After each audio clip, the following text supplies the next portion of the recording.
Bismillahirrahmanirrahim. Assalamualaikum warahmatullahi wabarakatuh.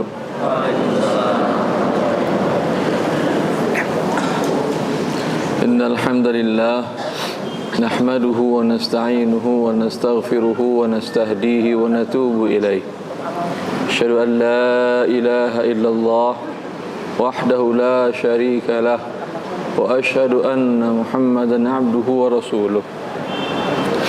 أرسله بين يدي الساعة بشيرا ونذيرا وداعيا إلى الله بإذنه وسراجا منيرا صلوات ربي وسلامه عليه وعلى آله وصحبه ومن اهتدى بهديه واستنى بسنته إلى يوم الدين وبعد. Suaranya terdengar jelas? Kurang? Bagaimana caranya agar jelas?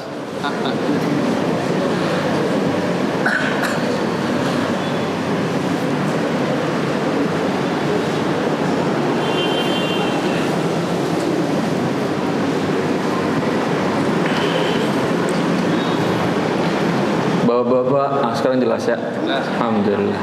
Kenapa tadi nggak jelas? Subhanallah. Bapak-bapak dan ibu-ibu yang dimuliakan oleh Allah Subhanahu wa taala, pembahasan kita di pagi ini riba.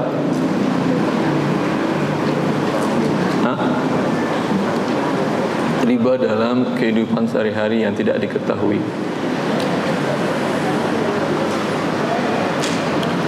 Saya akan menjelaskan terlebih dahulu definisi riba. Kemudian nanti kita lihat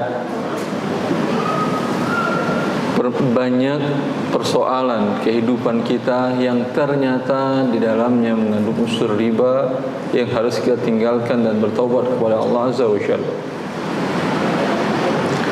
Riba ada dua bentuk, tidak bisa didefinisikan dengan satu definisi karena dua bentuk yang sangat berbeda sekali. Pertama dinamakan dengan riba dain atau riba qard, riba hutang piutang.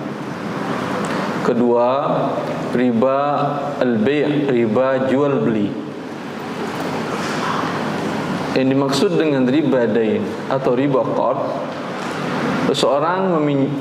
riba berarti bertambahan. Seseorang meminjam uang kemudian dikembalikan berlebih. Ini riba apa? Riba dain atau riba qard. Dia pinjam uang, dipakainya untuk kebutuhannya, kemudian ketika dia mengembalikan harus berlebih dan sudah ada kesepakatan dari awal. Ini riba jahiliyah diharamkan Al-Quran, yang ada sejak masa jahiliyah sampai hari ini ada. Dan semua lembaga keuangan, baik syariah non syariah, kalau anda terima uang rupiah dari dia 100 juta, nanti setelah 1 bulan anda kembalikan, nominalnya berapa? 90 juta atau 110? Bukan 100 kan ya? Riba seperti ini riba jahiliyah. Dari masa jahiliyah seperti itu. Anzirni azidka. Beri saya uang, kemudian saya akan bayar nanti berlebih. Dan sayangnya riba seperti ini yang diharamkan semua kutub samawiyah, semua kitab dari langit, Taurat, Injil, apalagi Al-Quran mengharamkan riba ini. Maka dalam agama Yahudi riba seperti ini haram. Ustaz pernah baca kitab Yahudi? Ustaz, saya enggak baca kitab Yahudi, tetapi Al-Quran menjelaskan seperti ini. Allah Subhanahu wa taala mengatakan tentang orang-orang Yahudi, wa akhdhihimur riba wa qad nuhu anhu. Orang-orang Yahudi tersebut melakukan riba, kata Allah, padahal mereka telah dilarang melakukan riba. Apa yang ada dalam Taurat itu tidak dihapuskan oleh Injil. Jelas? Maka dengan demikian dalam agama Nasrani riba seperti ini juga diharamkan. Jelas antum itu? Dan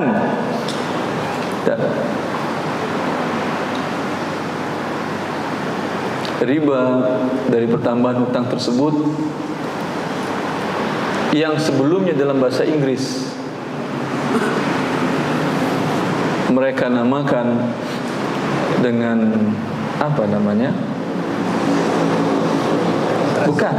Interest itu denda keterlambatan. Sanksi akibat dia terlambat. Apa nama istilah riba dalam bahasa Inggris? Kemudian yang riba itu diharamkan dalam semua gereja pada abad 17 diharamkan. Maka banyak para ekonom kemudian, ekonom kufar membuat teori penghalalan riba dengan atas nama interest. Interest itu artinya apa? Bukan bunga arti interest itu. Imbalan atas jasa uang yang dipakai. Itu pada dasarnya. Sedangkan kata yang digunakan pertama untuk riba apa namanya? Saya baca itu dalam tesis Dr. Abdullah Al-Imrani tentang al-manfaatu fil qardi, manfaat dari pinjaman.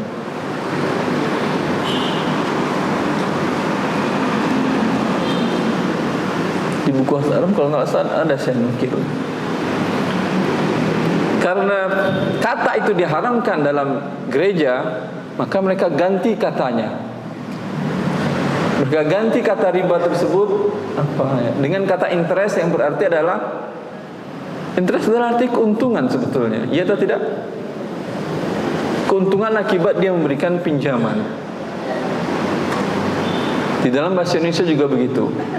Kalaulah digunakan kata riba untuk bunga-bunga di lembaga keuangan riba itu kan riba dalam bahasa Indonesia atau tidak? Mereka gunakan dengan kata bunga. Mereka ganti dengan kata bunga. Tujuannya untuk memperhalus dan memperbaiki sesuatu yang diharamkan oleh Allah Subhanahu wa taala. Ini sangat menyesatkan. Zina mereka ganti dengan kata apa? Selingkuh. Ya atau tidak? Selingkuh itu maksudnya apa? Nikah tanpa tahu istri kan ya? Nikah tanpa tahu istri terpenuhi semua rukun dan syaratnya, sah atau tidak? Sah, ibu, masya Allah sah. Nah, boleh istri kedua berarti kan ya? Bukan mereka namakan selingkuh itu untuk perzinaan yang diharamkan dalam Quran.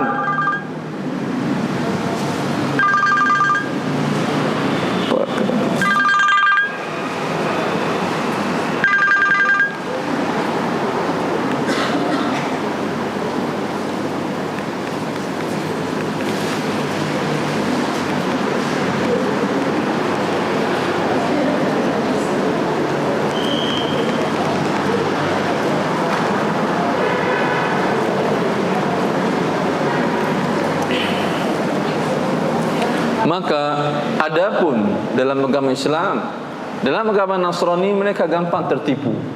Tertipu dengan istilah dan kata-kata. Dalam agama Islam para ulama kita cerdas. Mereka mengerti setelah mengerti definisi riba, apapun namanya ente buat ya, tetap kalau sama bentuknya adalah sesuatu yang diharamkan oleh Allah.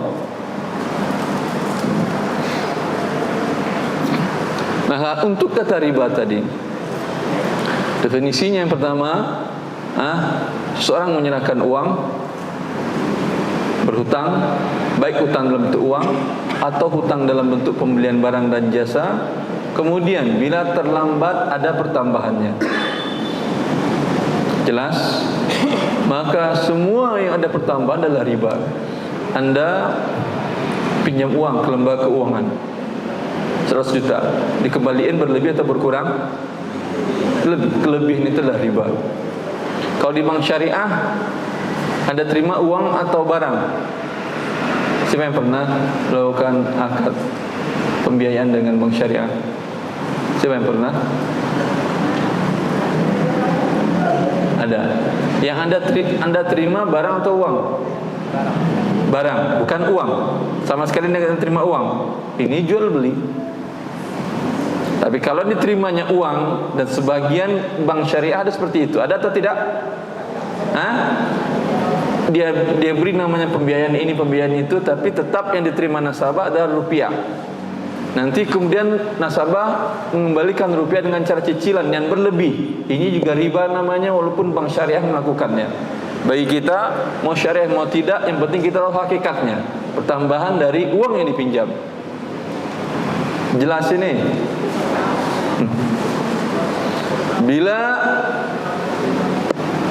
Anda meminjamkan uang kepada seseorang, lalu dia gadaikan motornya atau mobilnya kepada Anda, dan dia dengan ikhlas mengatakan, silakan Anda pakai motor atau mobil saya, dan kenyataannya Anda pakai, pinjamkan uang 10 juta, nanti setelah 1 bulan dikembalikan uang 10 juta dan motor atau mobilnya kembali 10 juta. Ada pertambahan di sini? Ada pertambahan di sini? 10 juta dengan 10 juta ada pertambahan? Ada. Mana pertambahannya? Jasa pakai mobil dan motor itu. Kalau bukan karena uang, dia harus sewa atau tidak? Rental mobil sebulan berapa? 300. Berarti yang dibayar dia bukan 10 juta tapi 10 juta 300 ribu. 300 ribu ini adalah riba. Paham? Kalau Anda ingin pakai juga, ya udah saya pakai di sini. Tapi ketika ada bayar 10 juta, ini mobil Avanza tahun sebegini, ini berapa biasanya sewanya sebulan? Biasanya 300 akhi. Ya udah kamu kembalikan ke saya 9 juta 700. Sekarang ada ribanya? Sekarang tidak ada. Tapi kalau kembali penuh 10 juta juga, di sini jelas ada ribanya. Dan Anda lihat, beli mobil, beli rumah, KPR, begitu kan ya? Yang Anda terima dari bank riba, rupiah atau rumah? Anda ingin beli rumah dengan cara KPR. Yang Anda terima dari bank konvensional, bank riba, rupiah atau rumah? Rupiah. Nanti dikembalikan berlebih, ini riba. Dengan bank syariah, yang Anda terima rumah atau rupiah? Jawab. Siapa yang pernah melakukan KPR dengan bank syariah? Gak ada. Yang biasa diterima juga sama rupiah, dengan akad pembiayaan. Pembiayaan apa yang diterimanya rupiah? Rupiah kembali rupiah berlebih, ini namanya riba. Tapi kalau beli rumah berlebih gak ada masalah. Berlebih dari harga tunai, kalau tidak tunai tidak ada masalah. Terlambat terkena pertambahan rupiah lagi. Seorang menggunakan jasa air PDAM, dipakainya selama 1 bulan, yang harus dibayarnya imbalan air tersebut 500.000 rupiah. Terlambat 2 bulan. Berapa yang harus dibayar sekarang? 500.000 atau 490? 500 ada pertambahan atau tidak? Ada. Ini namanya riba. Iya atau tidak? Ketika Anda membuka rekening atau mengajukan agar mengajukan pemasangan PDAM ini, ada enggak persyaratan di situ? Bila terlambat dikenakan denda. Ada atau tidak? Anda setuju? Berarti Anda menyetujui riba. Allah mengharamkan riba, Anda menyetujui riba. Pemasangan listrik pasca bayar, terlambat Anda membayar, sudah Anda gunakan jasa listriknya selama 2 bulan, 3 bulan, belum Anda bayar-bayar, terlambat. Dikenakan pertambahan atau tidak? Ini juga riba. Pada waktu Anda pasang listrik tersebut, ada klausul ini atau tidak? Anda tahu itu? Dan ada tanda tangannya setuju. Anda menyetujui riba, padahal Allah mengharamkan riba. Jelas? Jadi riba bukan milik bank riba saja. Bank riba itu sudah jelas induk semangnya riba. Ini ada lagi yang ponakan-ponakan ribanya. Maka wajib bagi Anda robah listrik pasca bayar dengan prabayar. Mereka mengatakan denda keterlambatan itu untuk kedisiplinan, Pak. Biar mereka disiplin dalam membayar tagihan. Disiplin mana yang para bayar dengan pasca bayar? Yang ketika terlambat langsung padam. Mana yang disiplin? Coba, mana yang disiplin? Prabayar tidak ada ribanya, itu lebih disiplin. Yang ada ribanya ini bukan disiplin. Itu cara mereka mengambil harta manusia sebanyak-banyaknya. Anda lihat, kartu kredit terkadang 0%. Yang diinginkannya apa? Denda keterlambatan.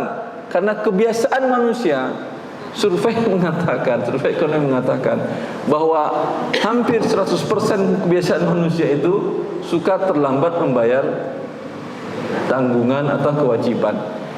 Apa tujuan mereka? Ketika Anda terlambat bayar berlebih, ketika Anda bayar berlebih, di sini mereka harapkan keuntungan riba itu yang mereka harapkan. Sehingga bagi mereka enggak masalah 0%, tapi terlambat dendanya 0,05% dikali hari dikali besarnya tunggakan Anda. Itu bisa nanti dalam waktu 3 bulan 100% dari nilai hutang. Kaya dia cepat dengan cara riba tersebut.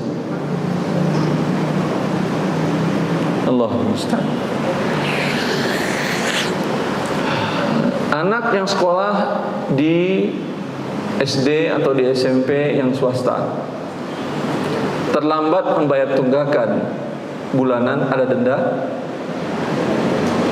Ada denda? Mungkin sebagian sekolah tidak ada karena Anda tidak menyekolahkan anak di swasta. Ada beberapa teman, Ustaz, anak saya sekolah di SD Islam ternama. Terlambat saya bayar uang sekolah, ada denda. Itu bukan sekolah Islam, sekolah riba. Wallah, itu sekolah riba. Islam apa yang menerapkan sistem riba itu? Iuran pemeliharaan lingkungan di sebagian perumahan. Terlambat Anda membayar iuran, dikenakan denda atau tidak? Iya atau tidak? Ini riba. Bila rapat lingkungan Anda menyetujui adanya denda keterlambatan untuk pembayaran iuran pemeliharaan lingkungan, Anda menyetujui riba. Ustaz, kalau enggak gitu dia enggak bayar-bayar. Kata siapa enggak bayar? Banyak cara untuk membuat orang itu jerah.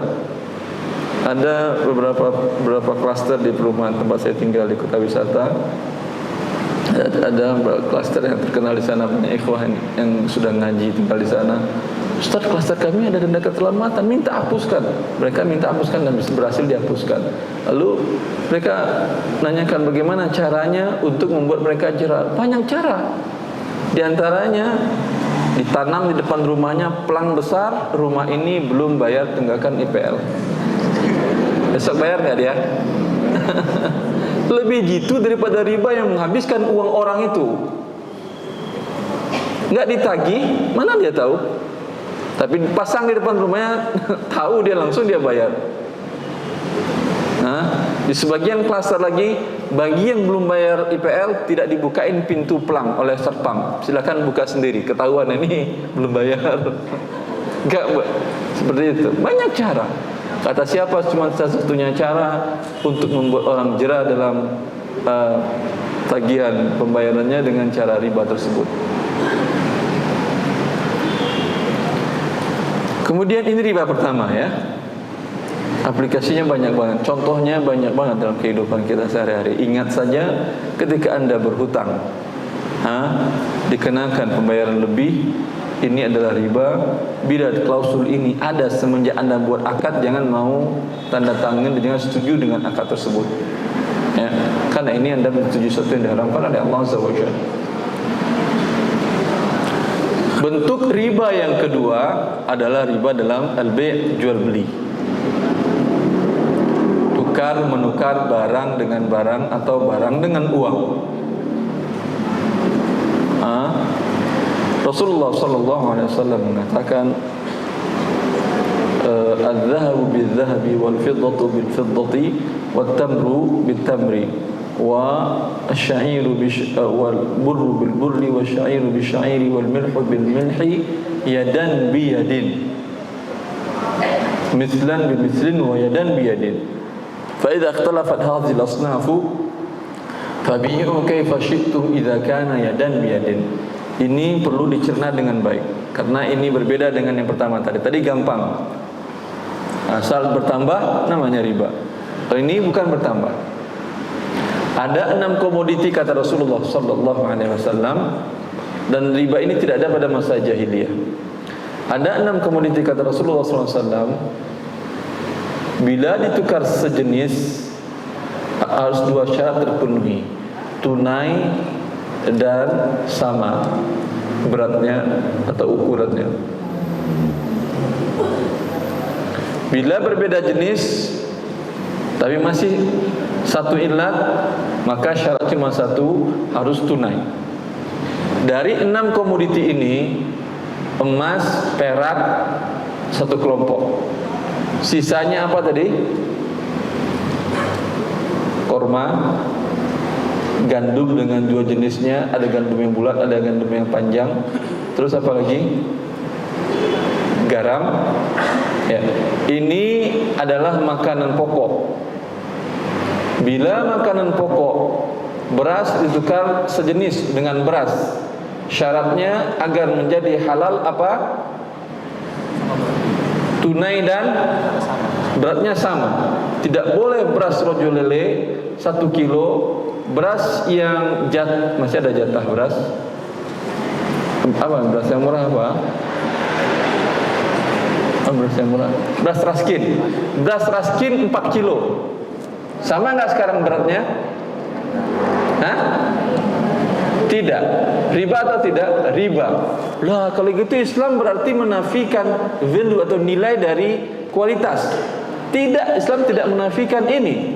Kalau Anda ingin tukar beras bagus Anda atau beras jelek Anda dengan rupiah, kemudian dengan rupiah beli beras bagus tadi, sehingga bukan tukar yang sejenis. Apa hikmahnya? Wallahu ta'ala alam, banyak hikmah di belakang itu. Agar orang tidak sekedar menukar beras dengan beras, tapi terjadi namanya perputaran barang dan uang kepada banyak pihak dengan cara dijual. Paham tuh? Paham?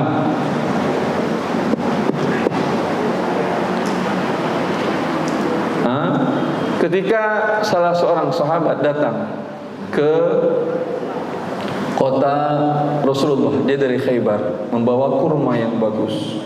Rasulullah mengatakan, "Akullu tamari Khaybar hakadha?" Apakah seluruh kurma dari kota Khaybar bagus seperti ini? Maka dia mengatakan, "Tidak ya Rasulullah. Tapi saya dapatkan kurma bagus ini dengan saya menukar kurma jelek milik saya 2 gantang, 2 sok, kurma bagus 1 sok." Secara logika pas kan ya? Kata Rasulullah, "Awwah ainur riba." Kata Rasulullah, oh inilah dia yang riba itu, menukar sejenis berlebih. Lalu apa solusinya kata Rasulullah? Bi'il jam'a bid-darahim wabta' bid-darahim janiban. Jual kurma jelek kamu dalam bentuk rupiah. Paham? Dengan rupiah tadi beli kurma yang bagus walaupun kepada tukang kurma yang sama. Kalau Anda ingin tukar beras jelek dengan beras bagus, jual dulu beras jelek Anda ke rupiah. Dapat rupiah, baru pilih beras bagus, baru bayar. Walaupun nanti hasilnya sama, 1:2 juga. Sekarang sudah tidak terjadi riba seperti yang disarankan oleh Rasulullah sallallahu alaihi wasallam. Paham? Baik. Untuk mata uang emas dan perak, maka menukar emas 5 gram yang lama dengan 4,5 gram emas baru, riba atau tidak? Riba, ada berlebihan. Persyaratannya harus 2 ini, harus tunai dan Sama. Bila tidak sama jadi riba. Lalu pemilik emas yang baru mau nggak dia kalau sama-sama 5 gram? Mau nggak dia sama-sama 5 gram? Kamu riba ini harus 5 gram juga. Enak aja sama 5 gram punya saya baru. Nggak mau dia kan? Terjadi nggak jual beli?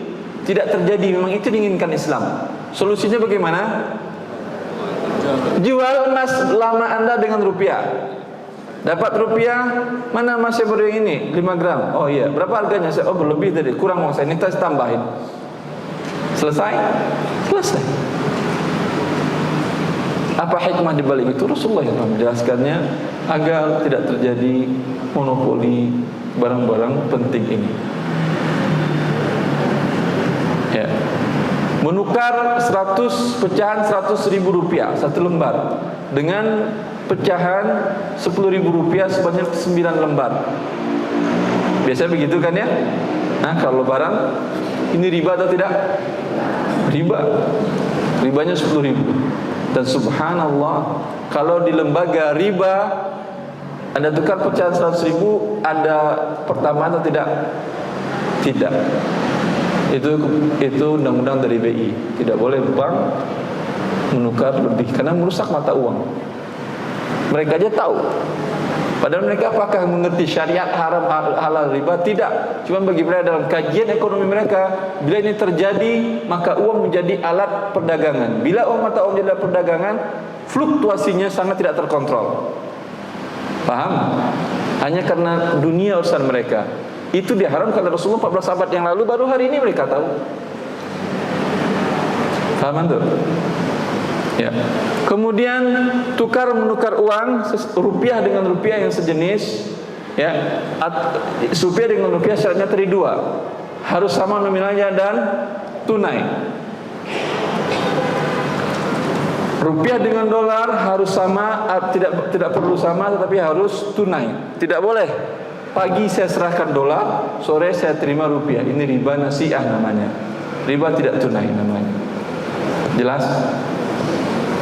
Anda bekerja di umpamanya Singapura, dapat gaji dolar Singapura, kirim uang ke istri di Indonesia, di Jakarta.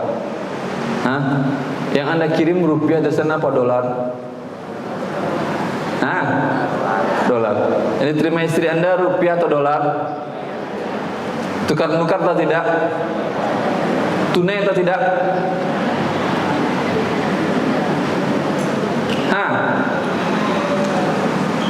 Tunai atau tidak? Jawab. Tunai atau tidak? Tunai. Langsung ketika Anda masukin transfer ke bank, langsung istri Anda, oh sini uangnya dapat rupiahnya gitu. Dalam satu majelis. Tunai itu mesti satu majelis? Tidak. Tidak. Berarti termasuk riba? Tidak juga. Kenapa tidak? Karena ketika Anda menyerahkan dolar Singapura, ditulis oleh dia dalam resi namanya, bukti pengiriman itu, bukti transfer rupiah dengan kurs yang sudah ditetapkan pada hari itu. Sudah terjadi tukar-menukar atau belum? Sudah terjadi, walaupun fisik tidak Anda pegang, tetapi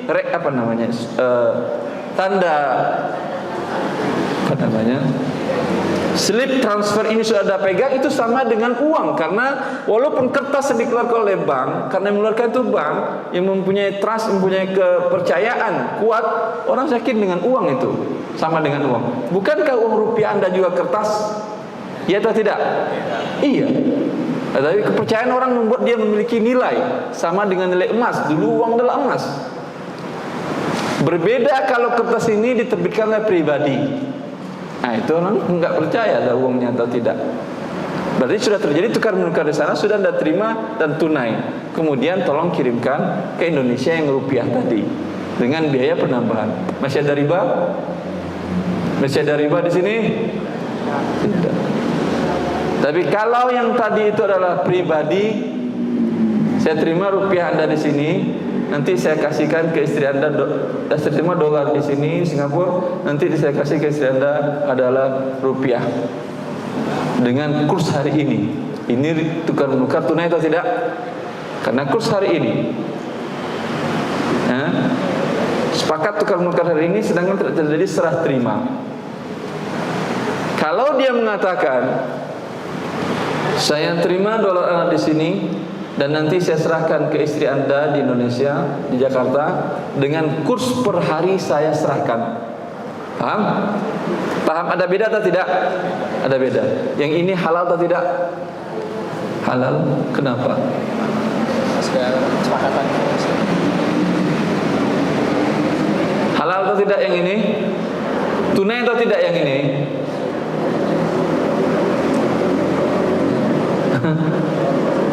Yang bentuk yang kedua ini tunai, karena kursnya pada waktu serah terima.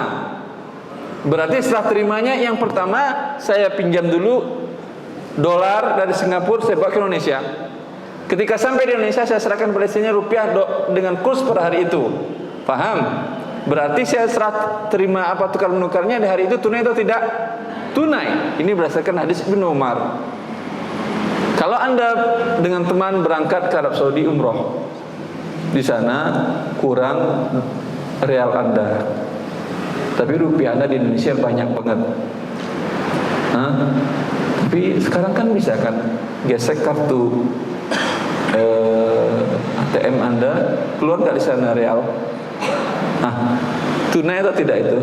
Tunai, karena buktinya di waktu yang sama Anda cek rekening Anda berkurang, tapi kursnya mungkin rendah kali ya. Anda bilang ke teman, pinjam saya real 1.000 real, ya, insya Allah nanti saya bayar di Indonesia.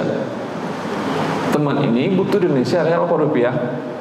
Rupiah. Kata dia, boleh bayar Indonesia rupiah. Bagaimana? Saya bisa jawab, bagaimana agar menjadi halal? Caranya bagaimana?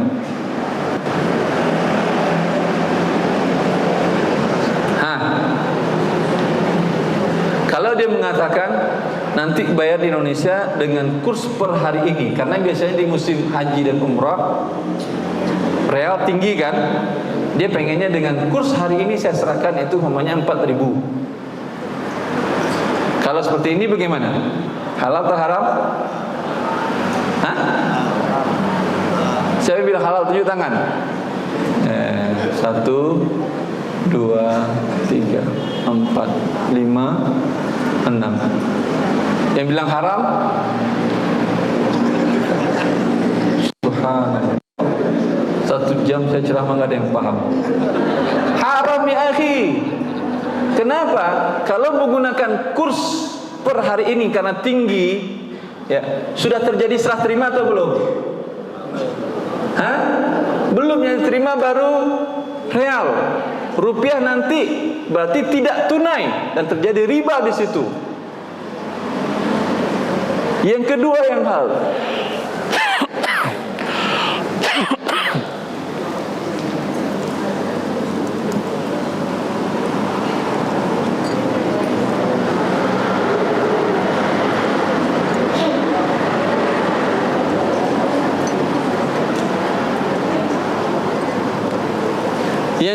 yang halal. Saya nggak mau seperti itu karena riba, kata Ustaz Erwandi.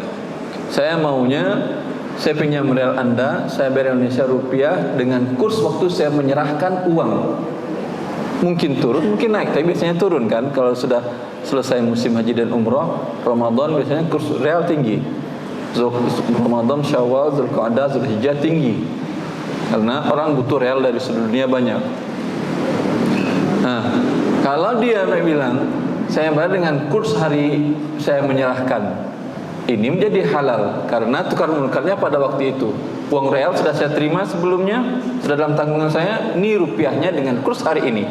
Berarti seolah-olah serah terimanya hari ini berdasarkan hadis Ibnu Umar.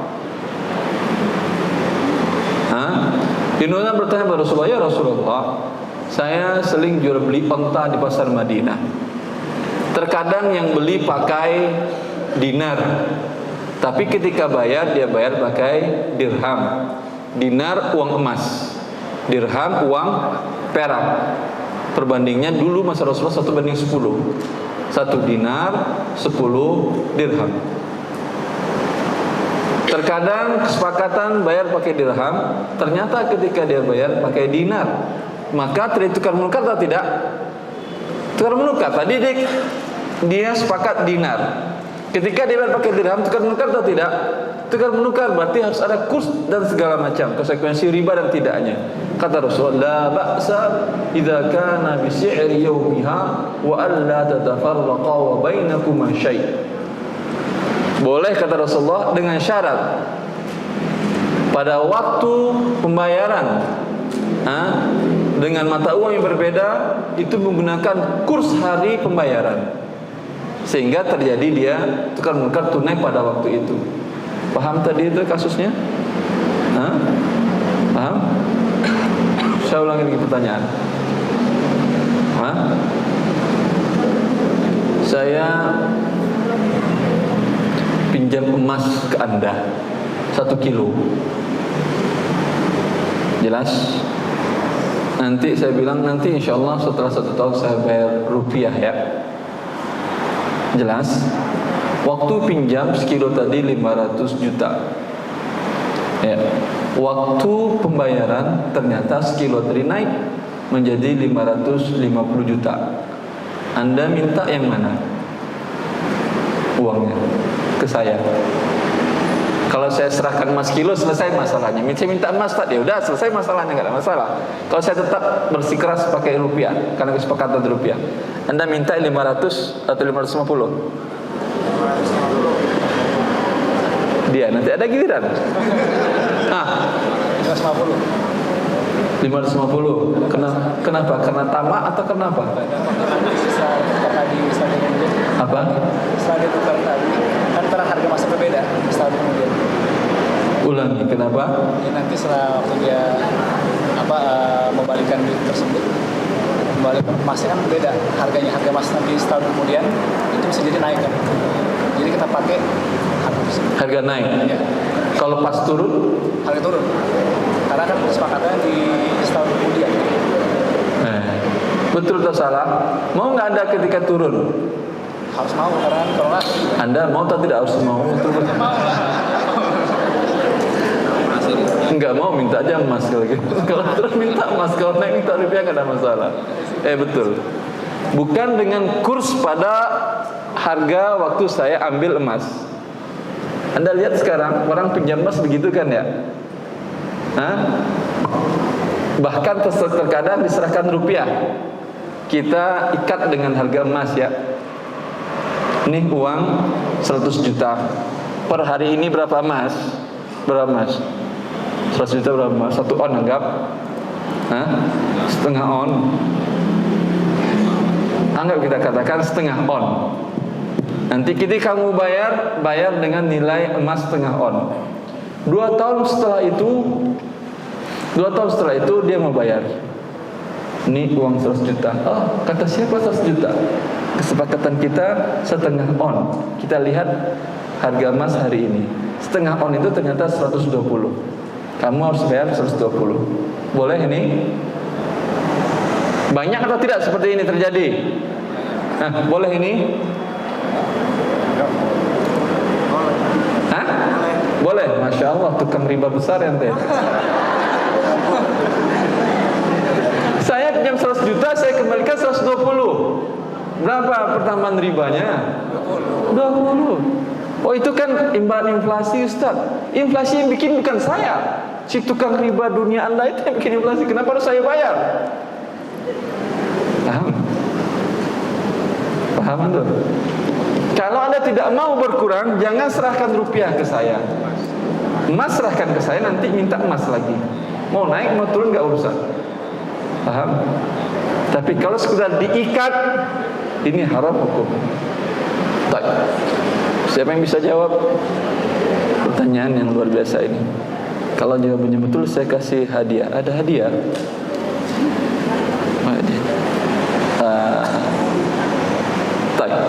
Pertanyaannya, dan ini sering terjadi. Di tahun 70 dia pinjam uang ke temannya 1 juta rupiah. Di waktu tahun 70 1 juta rupiah dapat apa? Mobil kijang nggak? Mobil kijang. Buat mobil nggak waktu itu? Dapat 4 apa 5? 1 lah kali ya. Baik.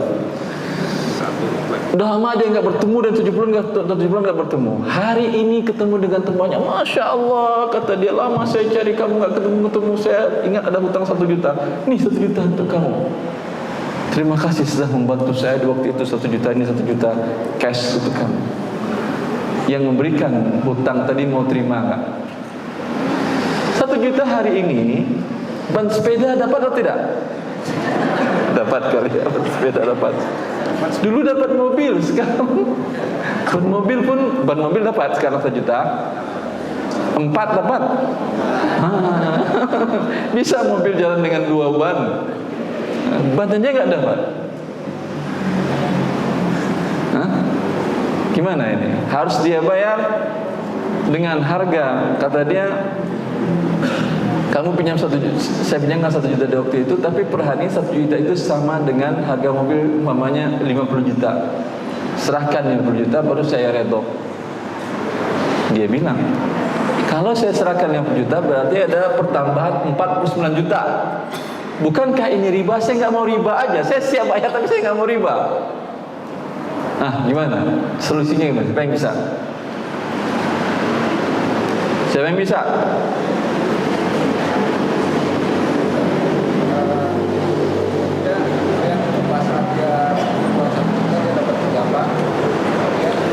Ini sering nggak terjadi? Sering kasusnya terjadi. Ini saya bahas di buku Harta Haram. Tapi jangan lihat contekannya, nanti baca di rumah. Tapi ini jawaban dari saya nggak tahu dalam betul ya.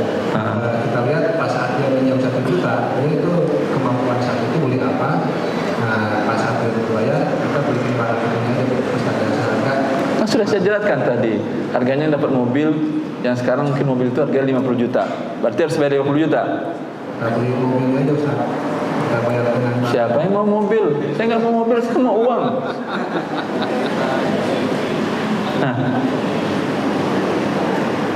Bisa jawab? Salah jawabannya, nggak dapat hadiah tuh. Ya Pak. Menurut saya bahwa 1 juta yang kita pinjam itu kan kita kembalikan 1 juta. Terima kasih.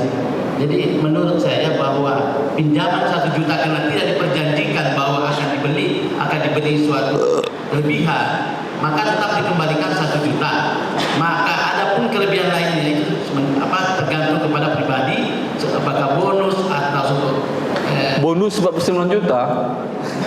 Bonus mungkin tidak ditetapkan. Iya, tidak ditetapkan. Ini tidak ditetapkan, dibayarnya 500.000 pertambahannya mau. Ya, saya tetap tidak mau karena tidak diperjanjikan awal bahwa uang 1 juta itu tidak diperjanjikan akan dikembalikan 500 juta. Bukan 550 juta. Ya, sesuai dengan nilainya, value. Kesepakatan nilai diserahkan 1 juta, maka tetap dikembalikan 1 juta. Adapun kelebihan kalau dia memaksa maka itu termasuk riba. Terima kasih. Riba itu diharamkan karena menzolimi, iya atau tidak? Sekarang yang punya 1 juta tadi terzolimi atau tidak? Saya sudah bantu kebutuhan Anda berapa? Tahun 70 berarti 40 tahun yang lalu ya. Saya sudah bantu kebutuhan Anda 40 tahun yang lalu terselesaikan. Sekarang Anda zolimi lagi. Ya harus dapat mobil, sekarang ban mobil 2 dia dapat. Adil namanya. Islam tidak mungkin tidak adil. Maka masih ada jawaban? Salah semua kayak jawabannya. Ini apa ini?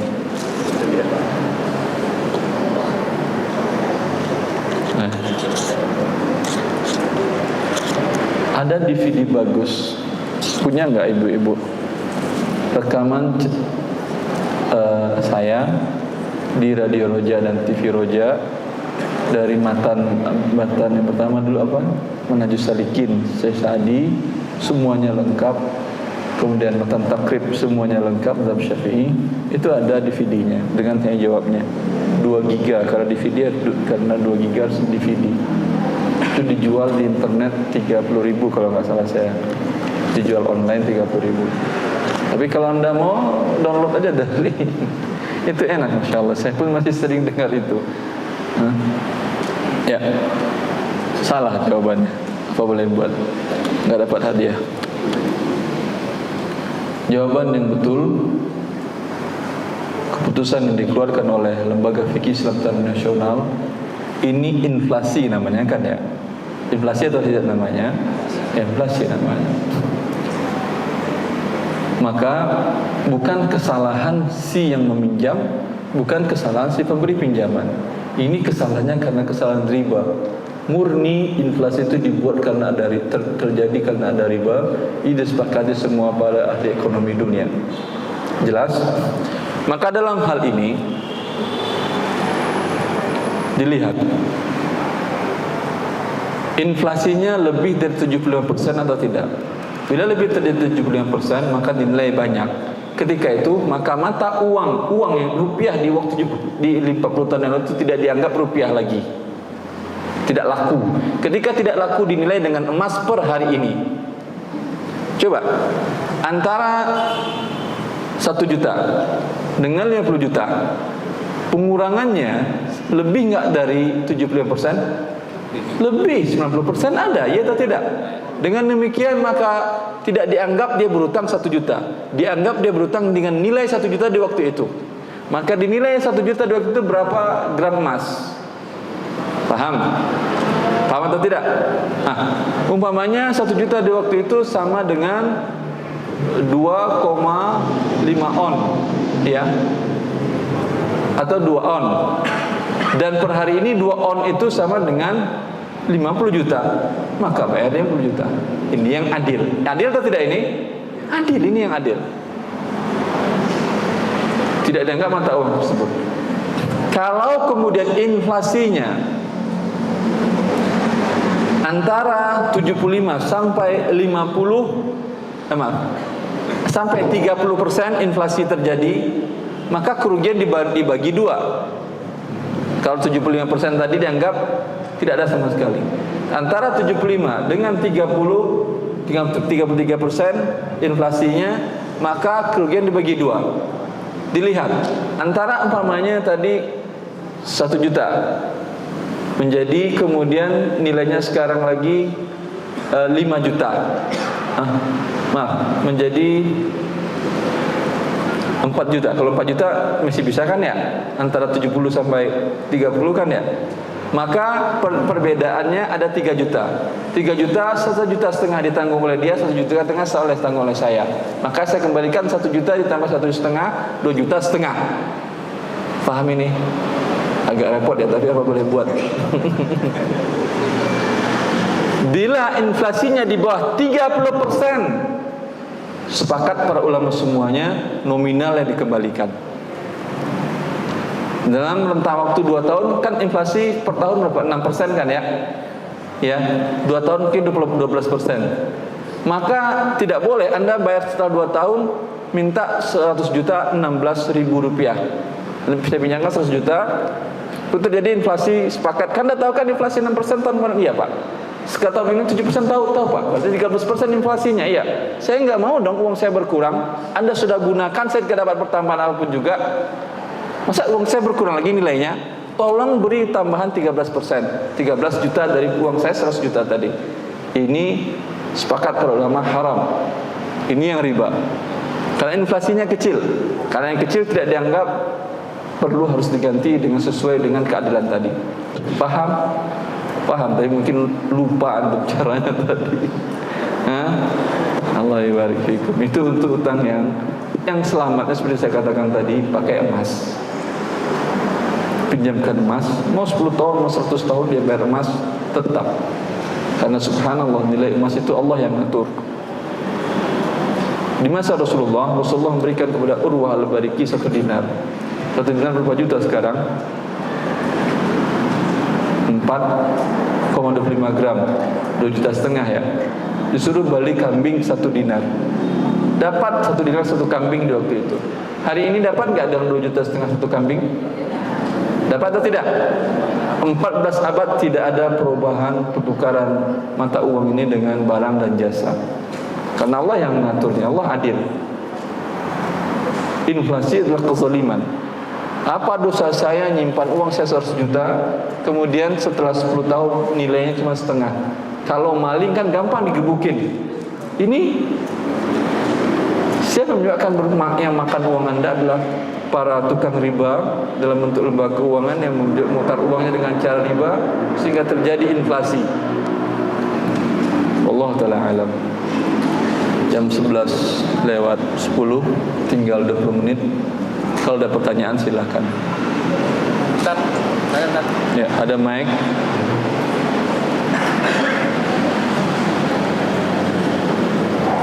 Assalamualaikum. Untuk pertanyaan mungkin karena akhwat sangat banyak hari ini, jadi Ini kajian akhwat atau kajian ikhwan? Kalau kajian akhwat apa boleh buat? Semua pertanyaan milik akhwat. Kalau mereka izinkan baru boleh Anda bertanya. jadi nanti ikhwan satu. Akhwan tolong baca. Ini akhwat dari ikhwan. Pak, ini dari akhwat apa dari ikhwan, Pak? Tolong bacakan, mata saya kurang jelas. Mata kurang jelas, mata kurang jelas. Ini dari akhwat, Pak ya? dari belakang Pak. Pertanyaannya Ustaz, apakah termasuk riba kelebihan jenis usaha bank konvensional seperti Bank BRI, Mandiri, BCA dan koperasi simpan pinjam? Terima kasih atas penjelasan. Gak paham saya. Apa kelebihan apa? Saham kali itu bunga. Nggak tahu saya. Yang bertanya apa maksudnya ini? Dengan jenis usaha.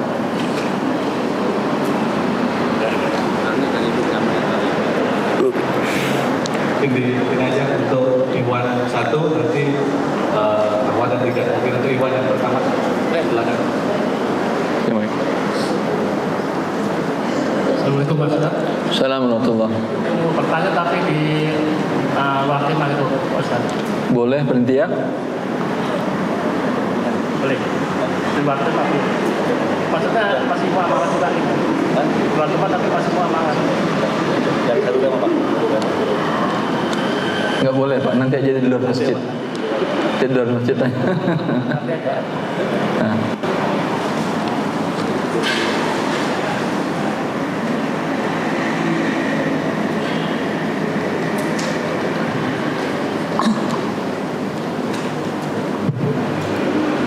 Assalamualaikum warahmatullahi wabarakatuh. Assalamualaikum warahmatullahi wabarakatuh. Saya mau nanya tentang masalah pekerjaan. Nggak tahu saya. Pekerjaan Anda riba atau tidak? Saya bekerja di perusahaan outsourcing dan 50% penyalur tenaga kerja riba. Maksud yang saya katakan. Iya betul, ini berkaitan dengan riba ini. Boleh. Maksudnya penghasilan saya itu termasuk dari ribanya atau biasa karena Outsourcing Anda hanya menyalurkan ke bank saja, ke lain bank nggak ada? di bank dan di retail. Retail itu maksudnya apa? Kayak perusahaan kayak Ancol, sama Retailnya halal. halal. Ke bank berapa persen? 50%. Berarti gaji Anda 5% halal, 5% haram.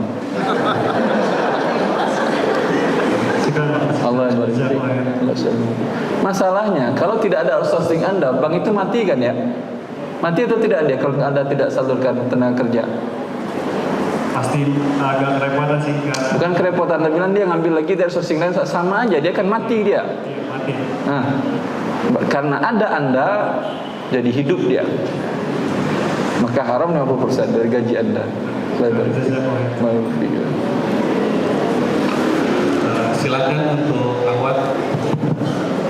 Assalamualaikum Ustaz. Assalamualaikum warahmatullahi wabarakatuh. Ustaz, saya ingin bertanya bagaimana apakah halal jika saya ingin membeli saham melalui Bursa Efek Jakarta? Ibu belinya bagaimana caranya? Membelinya melalui Bursa Efek Jakarta berarti yang sudah list di BEJ Ustaz. List di BEJ. Perusahaan apa? Contohnya yang akan Ibu beli perusahaannya bagaimana? Misalnya perusahaan makanan. Perusahaan makanan ini, Ibu lihat nggak dalam laporan keuangannya bahwa ada pertambahan modal dengan pinjaman riba di bank konvensional? Ada atau tidak? Kalau sekiranya kita tidak mengetahui gimana Ustaz? Kalau nggak ketahui, Ibu namanya tutup mata halal haram. Ini yang dikatakan Rasulullah akan datang satu masa di mana orang-orang tutup mata untuk mendapatkan harta halal dan haram? Seandainya nih Ustaz, ternyata kita sudah telah meneliti, ternyata dia tidak ada berhubungan dengan bank. Saya kira tidak ada perusahaan di dunia ini yang tidak menggunakan fasilitas dari bank konvensional untuk penambahan modal. Baik perusahaan raksasa maupun perusahaan kecil. Jadi intinya lebih baik tidak usah bersaham Ustaz ya? Makanya bukan tidak bersaham. Ada perusahaan, sebagian perusahaan mungkin ada yang dia tidak menggunakan pinjaman, fasilitas memang ada, tapi dia tidak pernah menggunakan pinjaman dari bank untuk penambahan modalnya. Karena semua orang kan ingin cepat kaya. Sekarang modalnya cuma 10 miliar perusahaan tadi. Dapat tender, untuk ikut tender harus modalnya 20 miliar. Kemana dia cari 10 miliar lagi? Ke bank yang paling cepat. Bila itu dia lakukan, berarti 50% dari hartanya adalah pinjaman dari bank. Ketika Anda beli berarti Anda pemilik. Pemilik berarti Anda 50% menyetujui akad riba ke bank. Anda tukang riba juga. Jelas? Tapi ada list dari saham-saham yang murni, perusahaan yang tidak menggunakan bank riba, ada. Tapi tidak di Indonesia. Di Arab Saudi ada list yang dikeluarkan oleh Dr. Yusuf Al-Shubaili. Coba lihat di shubaili.net kalau saya nggak salah. Beliau mengeluarkan listnya. Bisa kan beli saham Arab Saudi di Indonesia? Bisa nggak? Bisa kan ya? Setahu saya sih bisa. Wallahu a'lam. Terima kasih Ustaz. Allah barik fiik. Perusahaan Telkom umpamanya, walaupun dia bergerak di bidang jasa yang halal, tapi ada nggak pinjaman ribanya? Pasti ada. Kekurangan gaji untuk karyawan umpamanya, penambahan modal umpamanya, dan lain-lain. Terus Pertanyaan selanjutnya ya Ustaz. Ini saya bacakan pertanyaan tulisan. Assalamualaikum warahmatullahi wabarakatuh Ustaz. salam wabarakatuh. Saya bendahara di suatu perusahaan yang bekerja sama dengan bank konvensional yang menawarkan produk pinjaman tanpa agunan. Tanpa agunan tapi tetap ada riba kan? Tanpa agunan iya, tapi ada pertambahan atau tidak ketika dikembalikan ke bank konvensional? Ada. Nah, pasti ada. Enggak, dari mana dia hidup? Terus Saya yang juga merekomendasikan pinjaman setiap karyawan. Ya. Apakah kena dosa riba juga padahal saya tidak pinjam pada bank tersebut? Jazakallahu khairan. Allah barik fiik. Anda tidak kena dosa riba tapi dapat kutukan Allah dan Rasulnya. Di dalam hadis yang sahih dari Imam Bukhari, la'ana Rasulullah sallallahu alaihi wasallam akil riba wa mukilahu wa katibahu wa syahidaihi kum sawa. Allah mengutuk. Tahu mengutuk, tahu kan? Mengutuk itu yang terjadi, dijauhkan dari rahmat Allah. Rasulullah mendoakan agar orang-orang ini dijauhkan dari rahmat Allah. Fir'aun enggak berani dijauhkan dari rahmat Allah. Ketika mati dia akan mati di dalam sungai Nil, dalam Laut Merah, dalam sungai Nil. Apa yang dikatakannya? Amantu bi Rabbi Musa wa Harun. Aku beriman kepada Tuhannya Musa dan Harun, mengharapkan dapat rahmat Allah. Pengen dia rahmat Allah. Tetapi pelaku riba dikutuk, dijauhkan dari rahmat Allah oleh Allah Subhanahu wa taala. Siapa saja yang memberi makan riba, yang menerima makan riba, bank dan si nasabahnya, kemudian penulis akadnya, notarisnya, syahidai, saksinya. Anda tadi penganjur dan saksi terkena kutukan, dijauhkan dari rahmat Allah Subhanahu wa taala. Baik. Bertaubatlah sebelum terjadi sesuatu pada diri Anda. Betul, serius saya. Karena di antara kutukan atau azab Allah yang cash di dunia, di antaranya riba. Banyak kasus yang saya lihat sudah berbagai macam yang akibat dari riba yang dilakukan oleh orang tersebut. Baik, terus. Selanjutnya, Assalamualaikum warahmatullahi wabarakatuh. Salam wabarakatuh. Ustaz, tahun 2008 saya memasukkan dana modal kepada operasi dengan perjanjian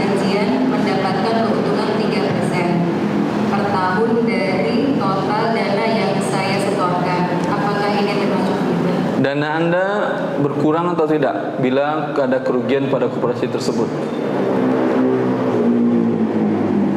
Jawab.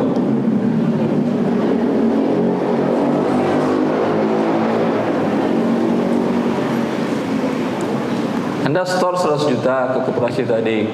Nanti setelah 1 tahun dapat pertambahan 3%. Tapi apakah mungkin dana Anda berkurang karena rugi usahanya atau tidak? Assalamualaikum. Assalamualaikum. Saya bertanya, Ustaz. Ya. Jadi sampai saat ini dana itu belum saya tarik sama sekali. Enggak kesepakatan dari awal. Ya, dari awal itu saya masukkan 25 juta. Iya, nanti kembali 25 juta atau tergantung Modal itu tetap 25 juta. tetap kembali 25 juta apapun yang terjadi dengan koperasi. Iya. 3% itu. Sebentar, jawab iya atau tidak dulu. Iya, Ustaz. Iya, berarti namanya pinjaman. Uang Anda tidak berkurang. Bukan namanya investasi ini. Pinjaman namanya. Maka 3 juta ini adalah ribanya. Tapi di perjanjian itu kalau misalnya ada kerugian pun saya akan ikut andil, Ustaz. Berarti 25 juta Anda mungkin berkurang. Mungkin. Kalau itu lain halnya. Kan saya tanyakan tadi. 25 juta ini berkurang atau tidak? Cuma selama ini sih bertambah terus, Ustaz. Iya, mungkin nggak rugi-rugi dia. Iya. Tapi yang penting ada kesiapan untuk rugi. Iya. Tetapi dengan 3 juta kenapa flat dia berikan keuntungan kepada Anda? Mungkin untungnya nggak sampai 3 juta. Ini mengandung unsur gharar. Memang tidak ada riba tetapi haram juga. Paham? Kemungkinan keuntungan dia dari keseluruhannya, dari 100 juta modalnya ditambah modal Anda 25 juta, cuma 3 juta. Karena sudah sepakat Anda dengan 3 juta tetap flat, makanya Anda sendiri dapat keuntungan yang lain gigit jari. Jadi menurut Ustaz gimana ya saya? Harus saya cabut atau robah angkatnya 25 juta ini tetap saya investasikan dan saya tidak mau dengan 3 juta per tahun. Saya mau uang saya berapa persen dari keseluruhan modal Anda. Mereka katakan umpamanya uang 25 juta Anda itu sama dengan 10% dari semua modal kami. Berarti saya akan mendapatkan keuntungan 10% dari keseluruhan laba bersih. Laba bersihnya Anda umpamanya 100 juta, dapat saya 10 juta. Kenapa Anda kasih saya 3 juta? Laba bersihnya kemudian umpamanya cuma 10 juta, dapat saya 1 juta. Kenapa harus 3 juta? Berarti Anda nombokin 2 juta dan ini adalah ribanya. Jelas Ibu? jelas lebih untung dong saya jadinya. Bisa lebih untung, bisa lebih rugi. Kalau untungnya besar, Ibu untung. Kalau rugi, Ibu rugi. Ini dia yang adil. Iya, Ustaz. Allah Terima barik. kasih. Assalamualaikum. Assalamualaikum. Ustaz, ada pertanyaan. Apakah produk asuransi termasuk riba meskipun sudah dalam syariah, dan bagaimana dengan BPJS?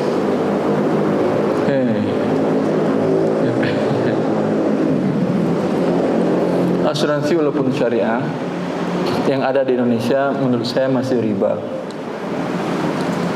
masih munakalah dan riba. Kenapa? Karena uang yang Anda terima tidak sama dengan premi yang Anda bayarkan, lebih besar. Ini riba. Tadi kan kita katakan tukar uang dengan uang tidak sama, riba atau tidak?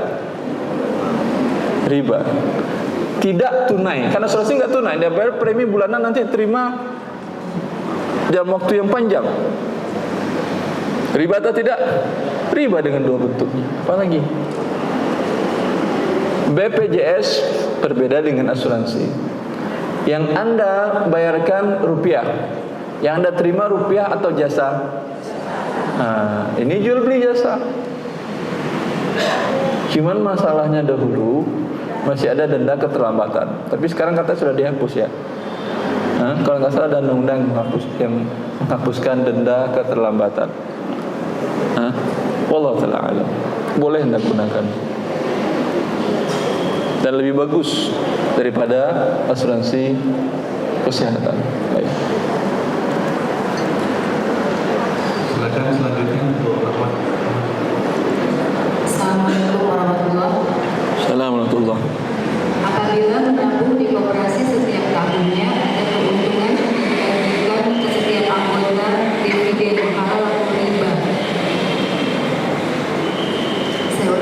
menabung di koperasi. Ya. Ini nabung atau investasi?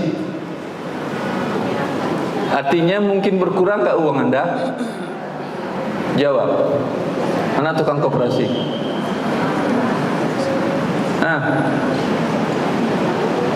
Akan berkurang atau tidak uang Anda dan tabungan tadi? Tidak. Berarti akannya pinjaman, bukan investasi. Sekarang ada pertambahan SHU. Ini bukan SHU namanya, SHR, sisa hasil riba. Jelas? Allah barik. Berbeda dengan koperasi yang bergerak di bidang retail tadi. Karena mungkin naik, mungkin beruntung, mungkin kurang. Allah barik. Terus.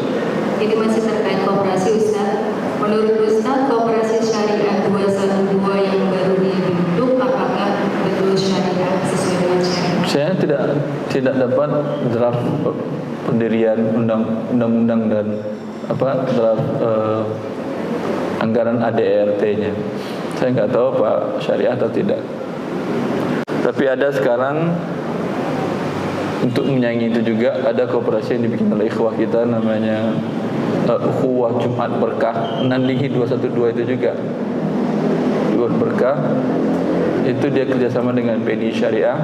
Kemarin dia konsultasi ke saya tentang akad-akadnya, direkturnya itu atau manajernya, dan banyak akad-akadnya yang perlu diperbaiki. Kemarin draft akadnya diperbaiki. Kalaulah mereka melakukan sama seperti apa yang saya anjurkan, insya Allah selamat dari yang haram.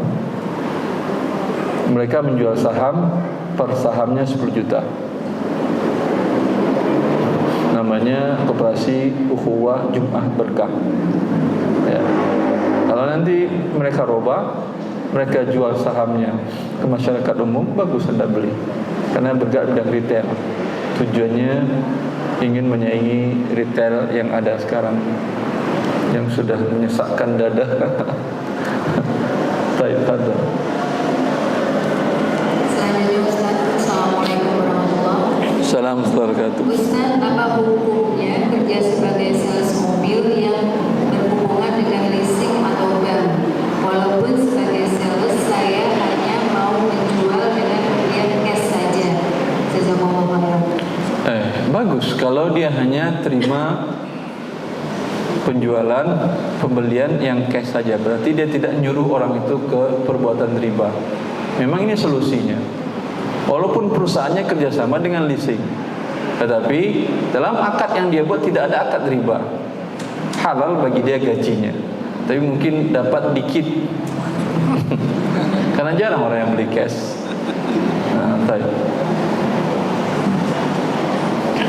Tapi setahu saya kalau beli cash gak bisa ya. Susah, dipersulit.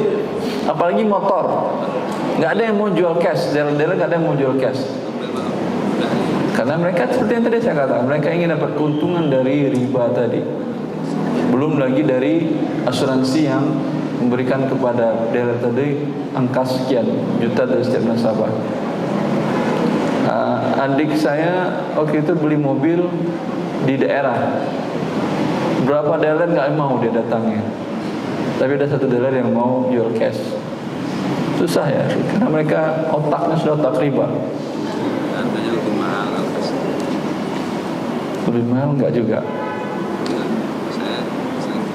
Allah, mungkin lebih mahal. Allah Ta'ala. Terus. Assalamualaikum Ustaz. Assalamualaikum. Saya berjualan online. Bolehkah saya menghilangkan merek barang grosir yang saya beli untuk dijual? Kalau barang itu punya ibu, mau merek ibu dibuang, diganti dengan merek Anda, nggak boleh. Ini penipuan. Tapi kalau dibuang saja tanpa diganti dengan merek yang lain, nggak ada masalah. Menjadi hak Anda. Setelah Anda beli, mau Anda buang mereknya, mau Anda hak Anda. Tapi bila dijual kembali pakai tempel merek Anda yang baru, ini nggak boleh. Ghish, menipu orang. Ya, tinggal 1 menit, silakan. Mau apa yang Anda katakan? Yang tadi masih dilanjutkan. Silakan. Bolehkah mengganti merek barang dengan merek saya? Kan sudah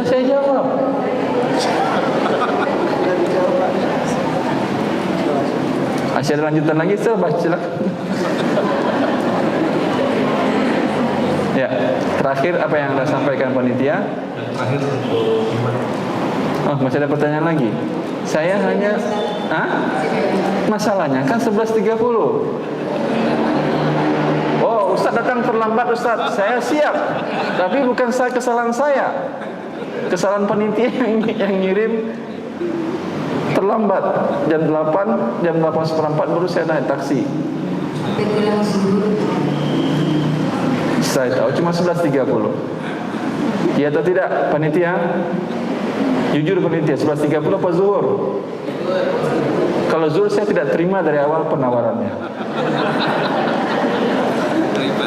Riba ini adalah tambahan setengah jam. Assalamualaikum warahmatullahi wabarakatuh. Ya, Ini ada arisan untuk umroh. Taruhlah 10 orang. Setiap bulannya keluarga 10.000. 5 juta. Berarti kalau menang saya akan dapat 50 juta. Saya bisa berangkat umroh. Namun setelah saya dari jauh umroh, tapi saya harus bayar lagi terus bayar. tidak ada Sebesar uang yang Anda terima atau lebih besar atau lebih kecil? sebesar. Masa besar nggak apa-apa, pinjam namanya. Tapi ini tidak bagus. Dianjurkan oleh para ulama dan disunnahkan orang ingin safar apalagi umrah dan haji sebelum berangkat bayar hutang-hutang Anda dahulu. Kalau ini Anda mau umrah ngutang dahulu. Kalau mati di sana bagaimana? Mati bawa hutang mau? Enggak kan ya? Makanya tidak bagus. Terima kasih. Allah barik fiik.